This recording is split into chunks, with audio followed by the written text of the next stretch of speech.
Now, Meta Platforms, a technology company that owns WhatsApp, announced late last year a new WhatsApp feature that allows group administrators to delete for all, a feature that was previously for the sender of the message. The new feature is aimed at curbing misinformation and defamatory content. Failure of deleting such information from group chats, admins can face legal action. Now, to have a thorough understanding on this, we're joined by research associate Frederico Links from the Institute for Public Policy Research. Frederico, good evening and welcome to the Daily Roundup. Good evening, and thanks for having me. Frederico, help us understand this latest development on the new WhatsApp feature for group administrators. So, I think this is a direct consequence of the last 2 years of COVID-19 and the levels of disinformation that have been spread via social media networks, and especially the way that WhatsApp has been used to spread, sort of all sorts of lies and falsehoods about COVID-19 and about the vaccines and so on.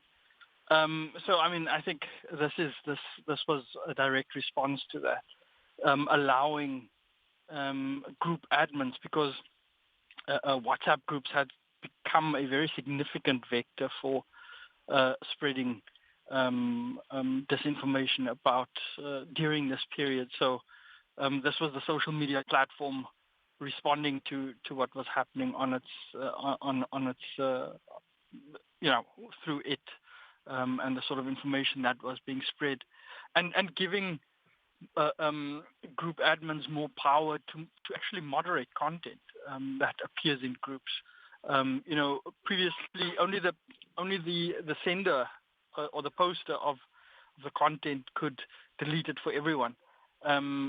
But now, with this change, the greater content moderation powers are now vested in group admins, and this is what this is about. Who regulates the information on WhatsApp groups, and what constitutes as offensive or false information that members share on their groups?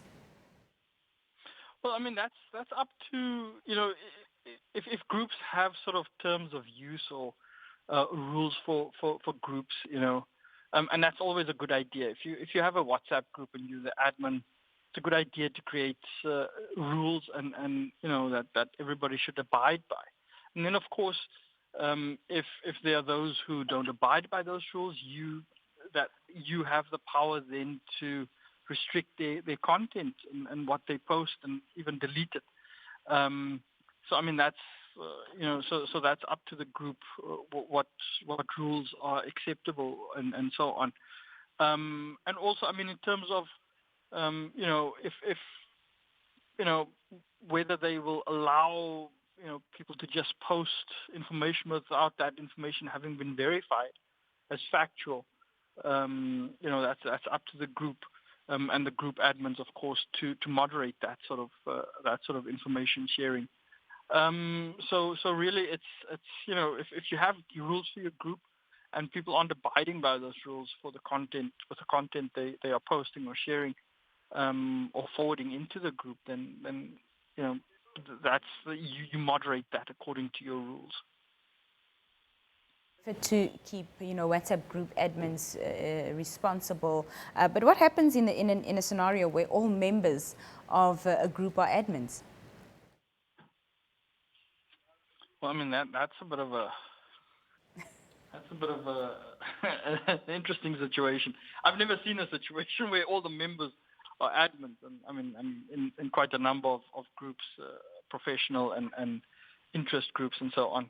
And usually there are 3 or 4 people with admin, with admin roles.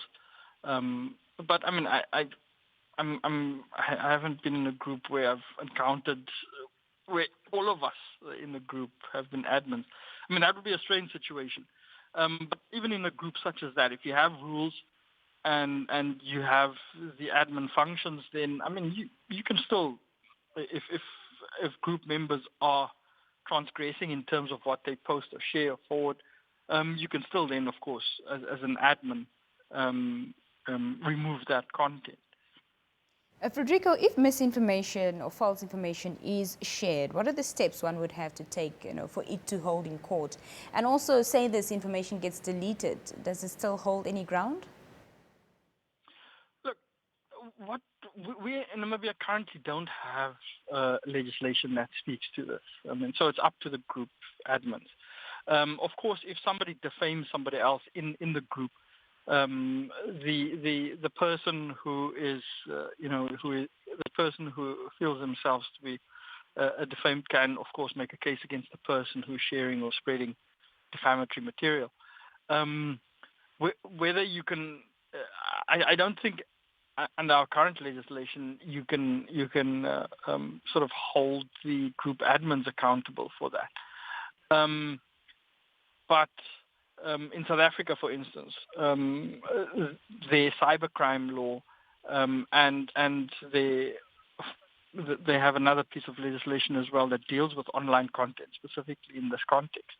Those laws specifically address the issue of sharing and spreading and the roles of and the liability of group admins, for instance, on social media platforms. They don't mention WhatsApp specifically, but group admins on social media platforms as also being liable in terms of what is shared or spread via their groups.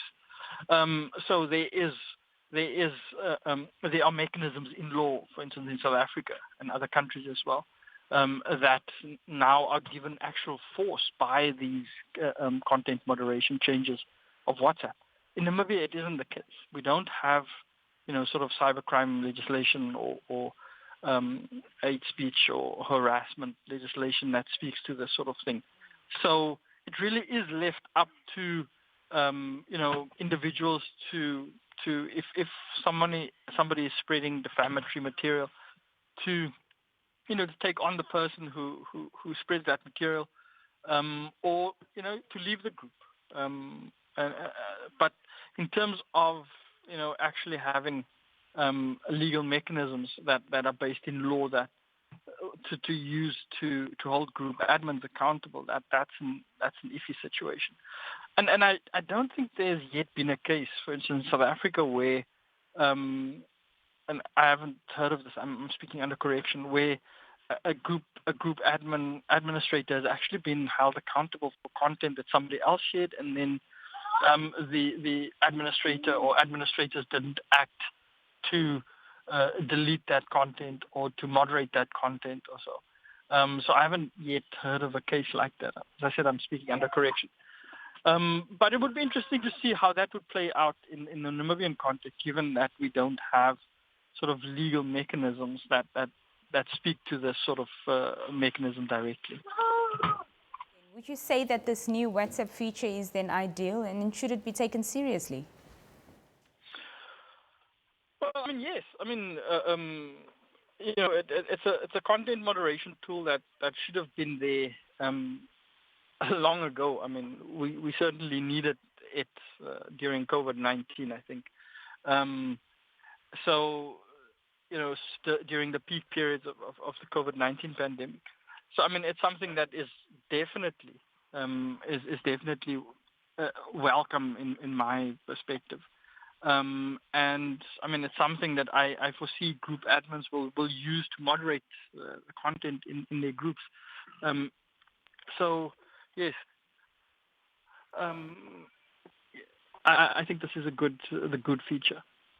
Frederico, thank you so much for your time. Thank you for joining us this evening. Thank you very much, and it was a pleasure. We'll take a short break, and the Daily Roundup resumes thereafter.